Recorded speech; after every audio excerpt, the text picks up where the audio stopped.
ஒரு பழமையான கோவில். அந்த கோவிலுக்கு எது திசையில புனரமைக்கப்பட்ட ஒரு பழமையான கோவில். ஒரே இடத்துல 2 கோவில் இருக்குங்க. இந்த கோவிலோட அமைவிடம் அப்படின்னு பார்த்தீங்கன்னா கிருஷ்ணகிரி மாவட்டம் சோழக்கரை அப்படின்ற பகுதியில் இந்த கோயில் அமைச்சிருக்கு. இதோட லொகேஷன் டிஸ்கிரிப்ஷன்ல கொடுத்துருக்கேன். அந்த பழமையான கோயில் பார்த்தோம் இல்லையா, அது ஒரு பெருமாள் கோயில். அதுக்கு எதிரில் உள்ள இந்த புனரமைக்கப்பட்ட பழமையான கோயில் ஒரு சிவபெருமான் கோயில். இந்த காணொளியில இந்த சிவபெருமான் கோயிலை தான் பார்க்க போறோம். வாங்க கோயிலுக்குள்ள போவோம்.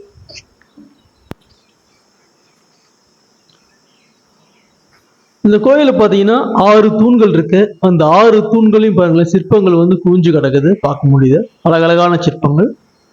இதையெல்லாம் தாண்டி கோயிலுக்குள்ள போகும்போது கோயில் பூட்டி இருக்கு.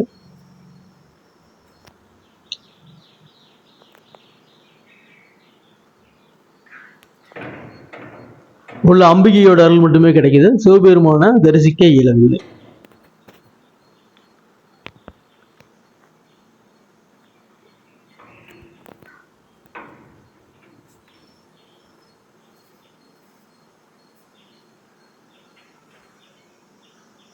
இப்ப கோயிலோட சுவர் மற்றும் தூண்கள், அதில் உள்ள சிறப்புகள் என்ன, என்னென்ன சிற்பங்கள் இருக்கு அப்படின்றது தான் பார்க்க போறோம்.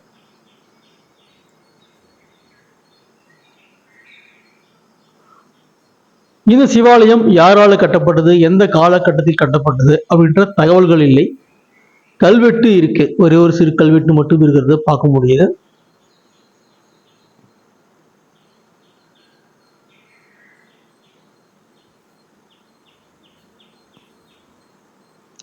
ஆனா இந்த கோயிலை பொறுத்த வரைக்கும் மிக பழமையான கோயில் அப்படின்னு சொல்றாங்க. ஏன்னா எதிர்த்தாப்புல அந்த பெருமாள் கோயில் இருக்கு இல்லையா, அது இதுவும் ஒரே காலகட்டத்தை சார்ந்தது அப்படின்னு சொல்றாங்க.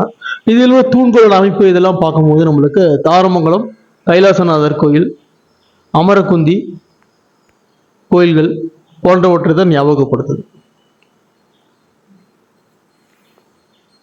இந்த ஒரு இடத்துல மட்டும் உங்களுக்கு வீடியோவில் அந்த இமேஜஸ் வந்து கிளியராக கிடைக்காது. காரணம் என்னன்னா லைட்டை கட் பண்ண முடியல. இப்போ உங்களுக்கு கிளியரான ஒரு வியூ கிடைக்கும்.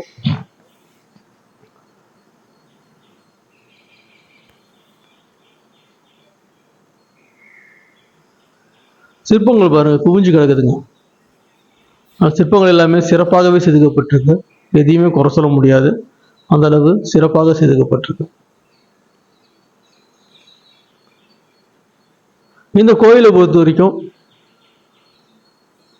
தனியார் பங்களிப்போட இந்த கோயில் வந்து புனரமைக்கப்பட்ட தகவல்கள் கிடைச்சிருக்கு. இல்லை அரசு ஏதாவது கொடுத்தாங்கன்னா என்னன்றது தெரியல. எது இப்படி இருந்தாலும் நிறைய தமிழ்நாட்டில் பழமையான கோயில்கள் இருக்கு. அவ எல்லாமே அரசாங்கமே தான் பண்ணணும் அப்படின்னு பார்த்தா அந்த புரோட்டோகால், இந்த காரணங்களெல்லாம் அது அவ்வளோ சீக்கிரம் அமைக்கிறதுக்கு நடக்கிறதுக்கு வாய்ப்புகள் இல்லை. இதை போல் அந்தந்த பகுதியில் உள்ள மக்கள் ஒன்று கூடி கூட தங்கள் கோயில் பகுதியில் உள்ள மிக பழமையான கோயில்களை புனரமைக்கலாம் அப்படின்றதுக்கு இந்த ஒரு கோயில் ஒரு நல்ல ஒரு எடுத்துக்காட்டு.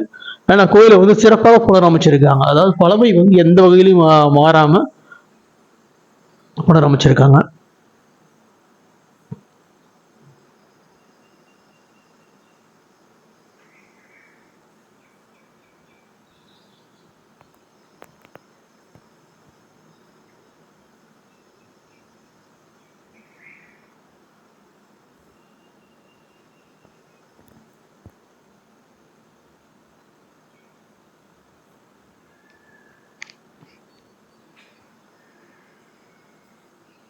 பாருங்கள், இந்த கோயிலோட தூண்களை பார்க்கும்போது ஒவ்வொரு தூண் எவ்வளவு சிற்பங்கள் விதவிதமாக இருக்கிறத பார்க்க முடியுது. எல்லாமே மிகவும் அழகாக செதுக்கப்பட்டிருக்கிறதையும் பார்க்க முடியுது.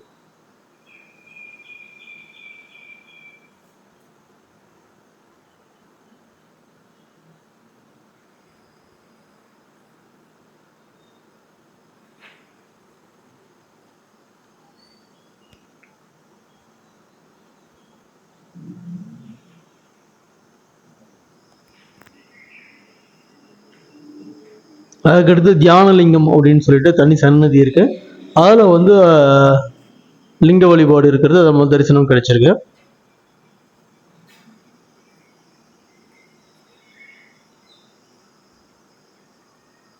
முருகர் காட்சி தரார்.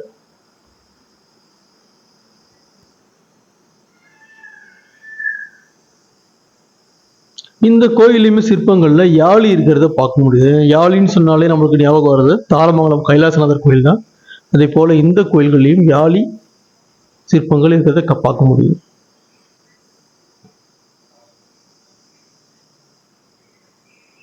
இந்த கோயிலை பொறுத்த வரைக்கும் மேற்புற கோபுரங்கள் அகற்றிவிட்டு அதுக்கு மட்டும் மேலே என்ன பண்ணிருக்காங்க, காங்கிரீட்ல கட்டியிருக்காங்க. கீழே டைல்ஸ் போட்டு கிரானைட்ஸ் போட்டிருக்காங்க. மற்றபடி அந்த தூண்களையோ சுவரையோ அவங்க மாற்றி அமைக்கல. அதே மாதிரி சுற்றி வந்து பார்த்தீங்கன்னா புதிதாக மற்ற தெய்வங்களுக்கு புதிதாகவும் கோயில்களில் எழுப்பியிருக்காங்க.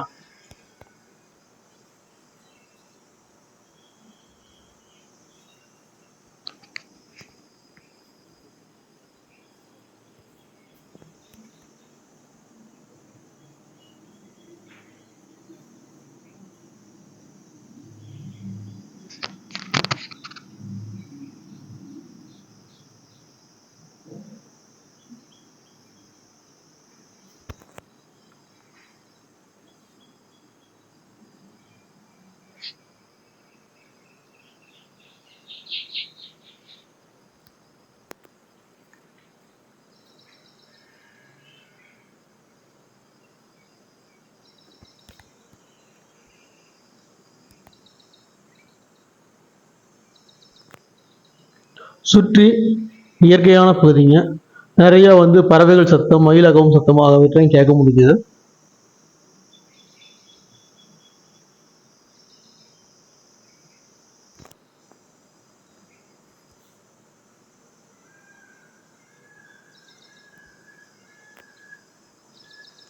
ஒரு அமைதியான கோயிலுக்கு போனோம், ஆளரவம் இல்லாமல் அமைதியாக கடவுளோடு தரிசிச்சுட்டு வரணும், கியூ இருக்கக்கூடாது, அந்த மாதிரிலாம் நீ எதிர்பார்க்குற ஆளாக இருந்தால் இந்த கோயில் சரியான இடம்.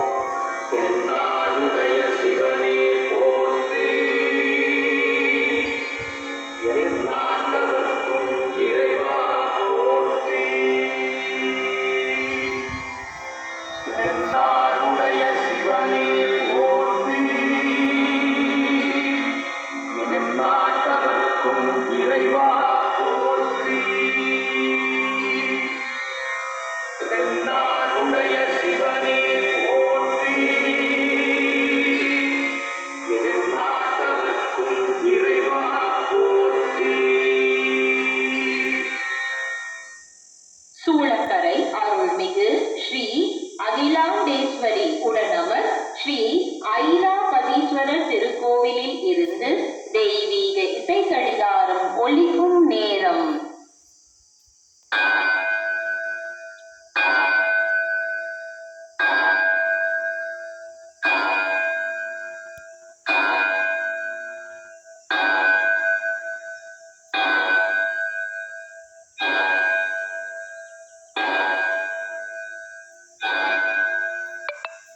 நேரம் காலை 10 மணி.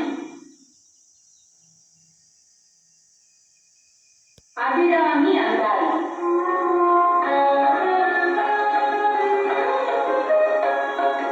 சுடரும் கலைமதி குன்றும் சடை மூடி குன்றி ஒன்றி படரும் பரிமள பத்தி கொடியை பதித்து நெஞ்சில் இடரும் தவிர்த்து இமை போனிருப்பார் இன்னும் ஏதுவரோ உடரும் பொழுவும் பொருளியும் நோயும் உடம்பையிலே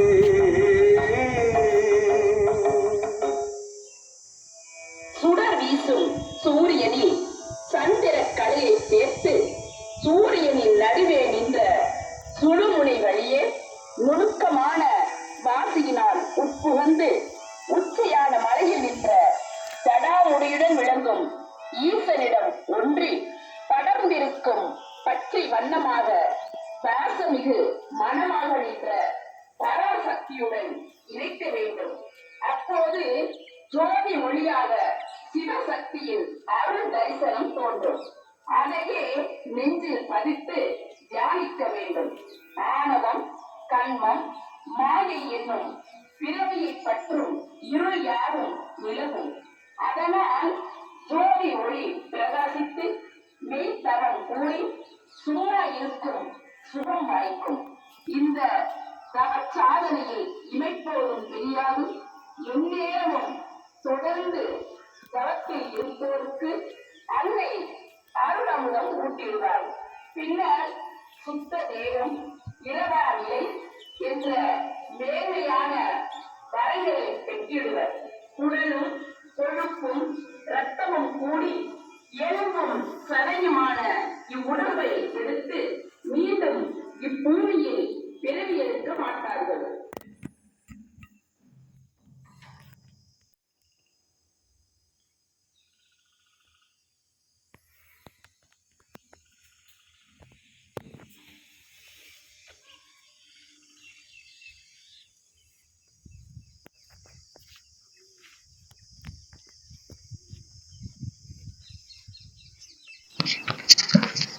இந்த கோயிலை பொறுத்த வரைக்கும் 90% மேல வந்து பார்த்தீங்கன்னா பழமையான கட்டிடங்கள் தான் இருக்கிறது பார்க்க முடியுது. புதிதாக ஒரு 10% அளவுக்கு மட்டும் சில இடங்களில் மட்டும் புதிய அளவு சிமெண்ட் சுவர்கள் எழுப்பியிருக்கிறத பார்க்க முடியும். கோயிலை சுற்றி ரவுண்டு போனதில் அனைத்து கோயில்களையும் சிவத்தலத்தில் இருக்கிற மாதிரி அனைத்து வகையான கலவைகளும் இந்த ஆலயத்திலையும் இடம்பெற்றிருக்கிறதையும் பார்க்க முடியுது. இங்க பாத்தீங்கன்னா ஒரு மிகப்பெரிய செங்கல் சுவர் இருக்கிறத பார்க்க முடியுது. இது வந்து இந்த கோயிலை சுத்தி அந்த காலத்தை மன்னர்கள் எழுப்பிக்கக்கூடிய சுற்றுச்சுவராகும்.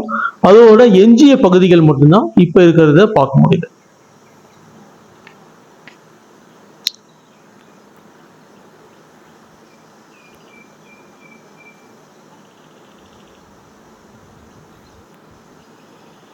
இந்த கோயிலோட ஓரளவுக்கு ஒரு ஒன் சைடோட ஃபுல் வியூ கிடைச்சிருக்கும்.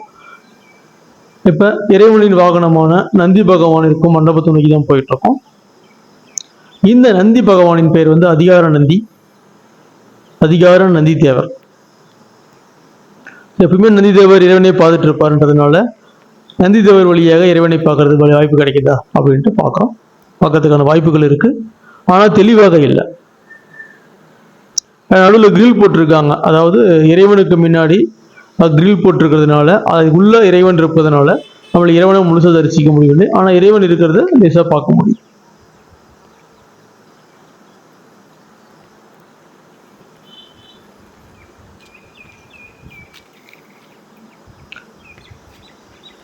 இதுபோல தகடூர் நாட்டின் பெருமைகளை பேசும் மற்றும் ஒரு காணொளியில் சந்திப்போம். நன்றி, வணக்கம்.